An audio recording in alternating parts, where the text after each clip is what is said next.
So first off, I want to say thank you for doing this interview, and thank you for taking the time out here to join me.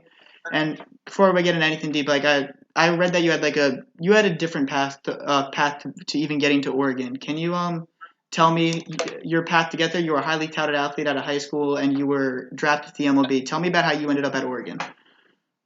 Yeah, I ended up going in the seventh round out of Lincoln High School down there in San Diego to the Pittsburgh Pirates. We decided to give baseball a try because baseball was my dad's dream. So I was that kid that pursued his dad's dream, but deep down inside, I knew that football is what I wanted to do. So I ended up going to play baseball. Things didn't work out for me. I came back, went to Grossmont Junior College, went to the University of Oregon, and then went on and got drafted by the Cincinnati Bengals. Okay, and just like I want to get into a little bit about your journey a little bit more. Like you said, like you were drafted out of high school, and that's actually a common thing. We see it with plenty of athletes. You saw it with Kyler Murray, for example, in this draft. Can you just kind of take me into the aspect of being like a highly touted dual sport athlete? Like what goes on in your head when you're being offered a college scholarship, but also money from the major leagues? Well, it depends on your situation, right? Like for me, I'm from Southeast San Diego, and my contract at that time was $103,000 total, and we're talking about a kid being offered that at 17, 18 years old. That was hard for me and my family to pass up. So we ended up, taking the money and trying that route, knowing that we had football in our back pocket, and with the Major League Baseball contracts, you can get cash up front and schooling. So we were able to get some of the school paid for as well, and I ended up taking some classes and using some of that money for junior college. All right. And when you got to Oregon after playing a couple years of JUCO ball, you weren't immediately like the full time starter. Do you think that was a good thing for your development, not to have all that pressure from day one? No question. I ended up starting day one, but I ended up splitting some time with Jason Moss. I look back on it and I wish I would have gray shirted. I had a gray shirt and a red shirt gear and spent more time with Jeff Tepper really learning the game of football. But I didn't do it. I ended up splitting time my junior year. And then my senior year, I was just able to put it all together. So you wish you had like a fifth year of college even like you wish you would have like taken an extra year than you even did. Oh yeah, no, there's no need to rush out of college to go to the NFL. If you're able to sustain and your parents got a job and they're able to pay the mortgage or whatever their lifestyle is, there is no reason to rush out of college to go to the NFL. So we're seeing like all more and more juniors and redshirt sophomores declare more than ever. Do you think a lot of them are like making a mistake? I guess to say if they're in the situation that you're speaking. In my opinion, if you're not a first round, second round lock, in the NFL, you're not slotted there, then there's no reason to try to say, okay, I'm gonna go try to test well so that I can go higher to the NFL draft. That's not smart to me because you got to remember, there's a lot of different people out there that's giving advice that has not been through what we're trying to go through. So you got to be careful with that as well. Yeah, I totally agree with you. That's actually the one thing my dad said to me from day one. Every year we talk about this draft that people rush way too much to get into the draft. But after Oregon, you were a highly touted prospect. How do you think the University of Oregon prepared you for the NFL draft? Well, I think the biggest thing was just playing in the Pac-10 at the time, the level of competition, having to show up week in and week out. And then again, I can't speak enough about Jeff Tepper and what he was able to do to split the field in half and slow the game down for me. Biggest issue that I had when I got to the league is that the philosophies were different when I got to Cincinnati. And then obviously I did some things in the offseason that I shouldn't have been doing. Yes. Okay. And so you said like the change in philosophy and stuff like that. And there have been many, and how what the great things that Oregon did for you. And there have been many great quarterbacks to come after you after Oregon. But obviously, we see Justin Herbert in this year's draft. How do you think he translates to the NFL? Boy, hey, that's a big time prospect now. Now, I'm hearing he's an introvert, and Braxton Burmeister was there. I trained him to go to Oregon. Things didn't work out. He transferred to Virginia Tech. He sat in those meetings with Justin Herbert. He is an introvert. He comes from a small college town. He hasn't been out there in the big lights. Okay, I get it. But when you turn on the tape and you see 6'6" with an arm like that, and the athleticism that he showed in the Rose Bowl, that's going to be very hard for an NFL team to pass up on. And I'm high on Herbert. There's some other things going on with the offensive coordinator, if you will, at the University of Oregon. Some of the stuff that I'm hearing, he might have been held down. But as far as his talent and his ability, yeah, Herbert is the real deal. Okay, yeah, you just talked about like there's obviously you're still close to you're still pretty close to the university. There's been a lot of coaching changes, especially at the offensive coordinator spot. So do you believe that's actually held him down over the years to where it might have affected his film? Well, when you have a head coach, and I love Cristobal to death, and hopefully he doesn't get mad at me. But when you have a head coach who comes from a offensive line background and he wants to run the ball more, then things tend to change, if you will, with the offensive play calling. And I'll just leave it at that. All right, perfect. So basically, just to get your vibe on it, you believe Justin Herbert translates very well to the NFL. Yeah, he's gonna be fine. Josh Allen is a great comparison with Herbert. Went to Wyoming. Oh, yeah, you're reading my mind on that comparison. Yeah, that is about as accurate as it could be. As far as I'm concerned, the ball jumps off of Herbert's hand the same way it jumps off Josh Allen's hand. In my opinion, I think Herbert's mechanics are better than Josh's mechanics. But when you get to the league, they don't care if you throw a Bang-Aid underhand. As long as you can throw it underhand at 22 yards on time, they'll put you out there on the field. All right, and obviously, like just keeping with Herbert before we move on, like you were starting early on in your career. Do you think like a quarterback like Herbert, he's gonna need time to sit?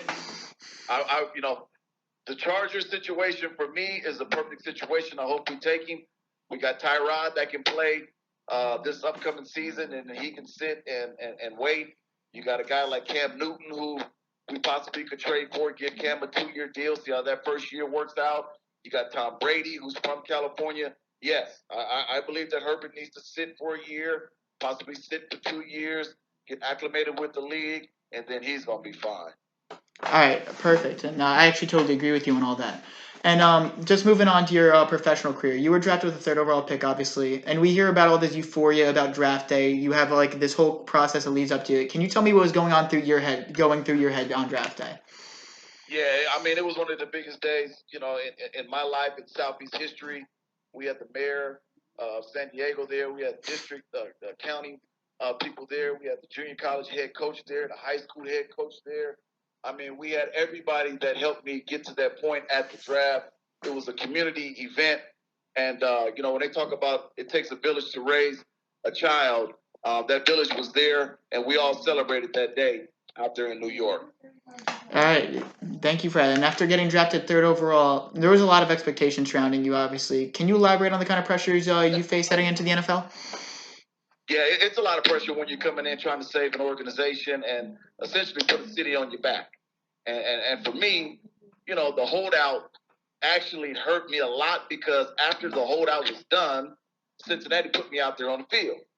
If I'm going to hold out that long and, my agent and you cannot come to an agreement, in my opinion, I should have sat that first year and let Jeff Blake play and some of the other quarterbacks that were out there readily available for the Cincinnati Bengals, and then get ready for the following year to compete for the job.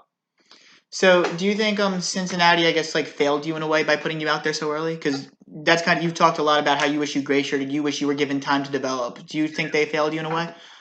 Yeah, there's some stuff going on with the organization, and I think even the organization would agree that they weren't doing things right back in the day.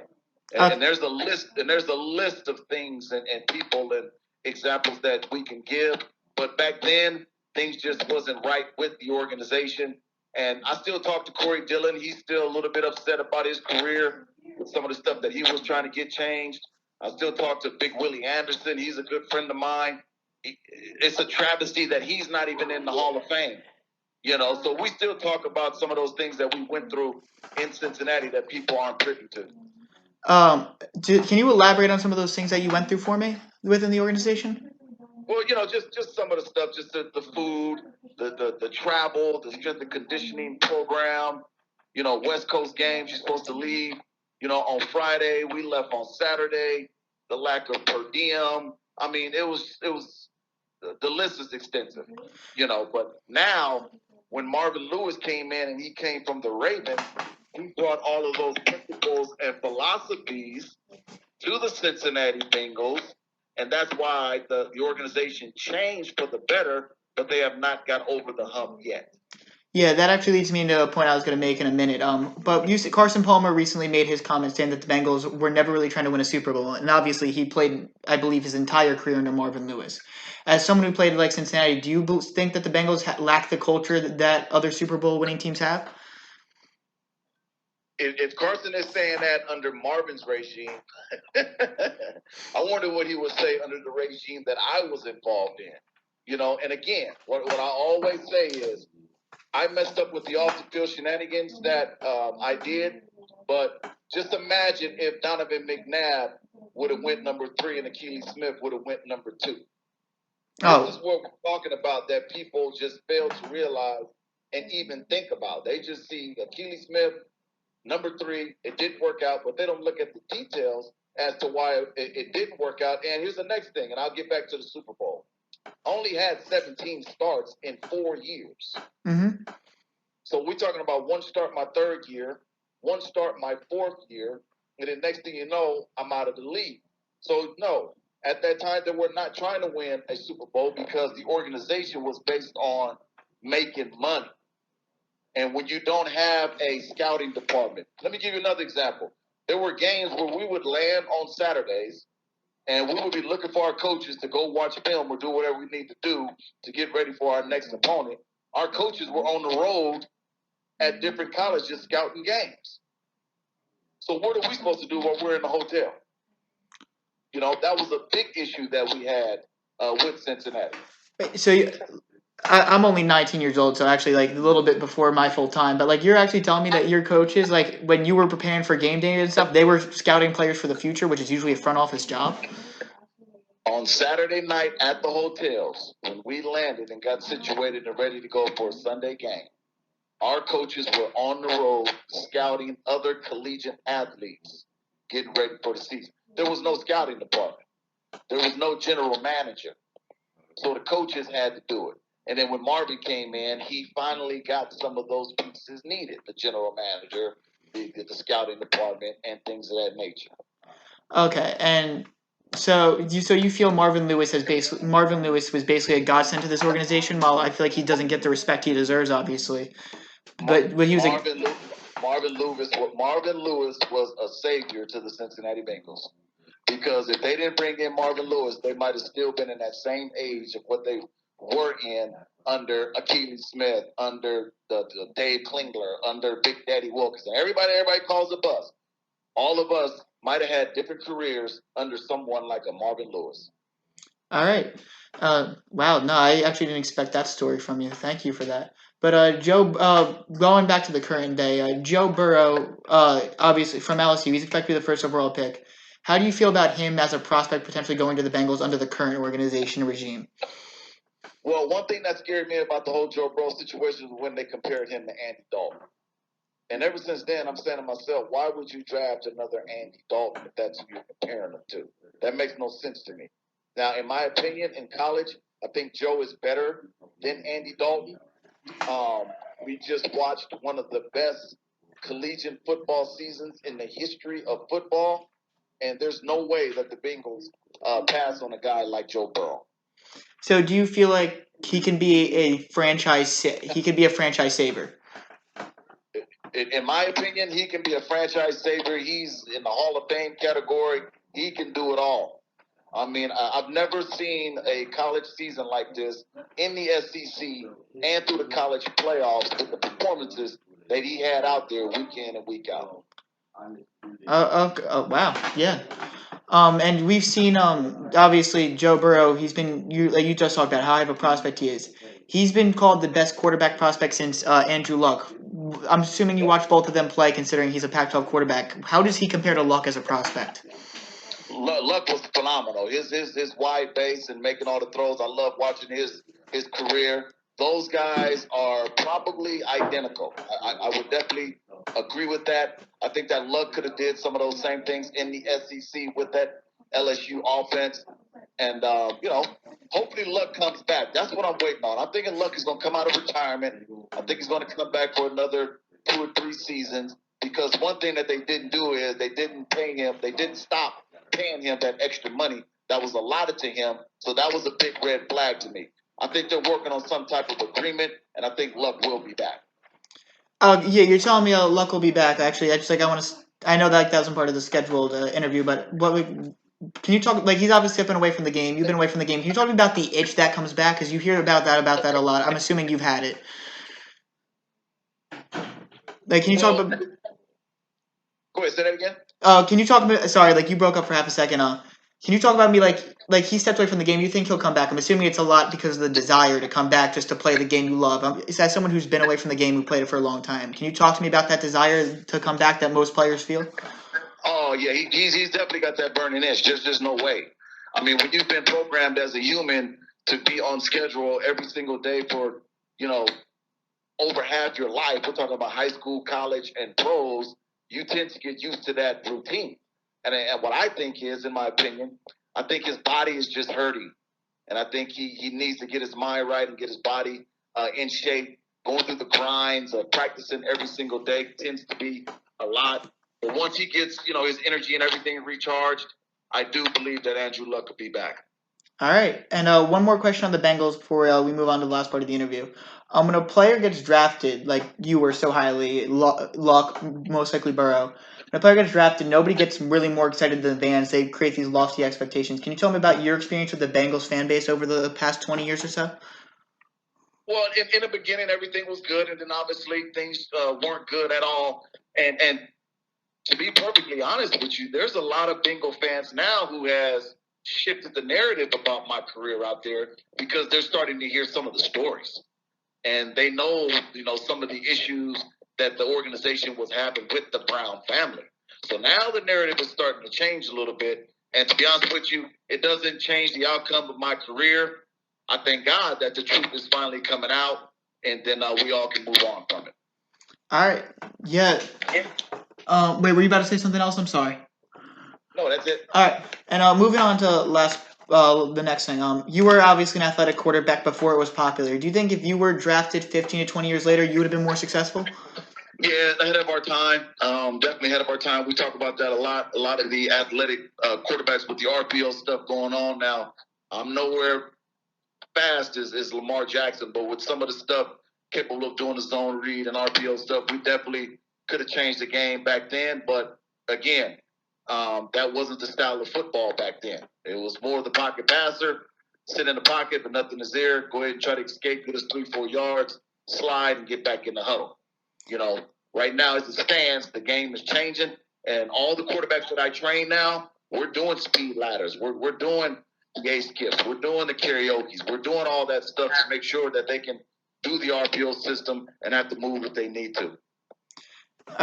Okay, so you're so you were like you said I'm sorry, I got jumbled up there for a second. Did the Bengals almost try to make you a pocket passer? Like, did they ever just try to peg you into that round hole that we see happen with a lot of quarterbacks? Oh yeah, no question. Ken Anderson was my quarterback coach. It was he changed my mechanics of what Jeff Tedford taught me. Sit in the pocket, go through your progression, 1, 2, 3. Yeah, it was developing Akili Smith into a pocket passer. No question. So do you think they even gave you the time of day to actually develop into that pocket passer, or did they just give up on you before you even had a chance? Well, again, I'll say it again. 17 starts. Yeah. Even my second year. Listen to this story. So my second year, we got 4 games left in the season. I need like 400 yards to trigger some incentives with 4 games left. I was benched.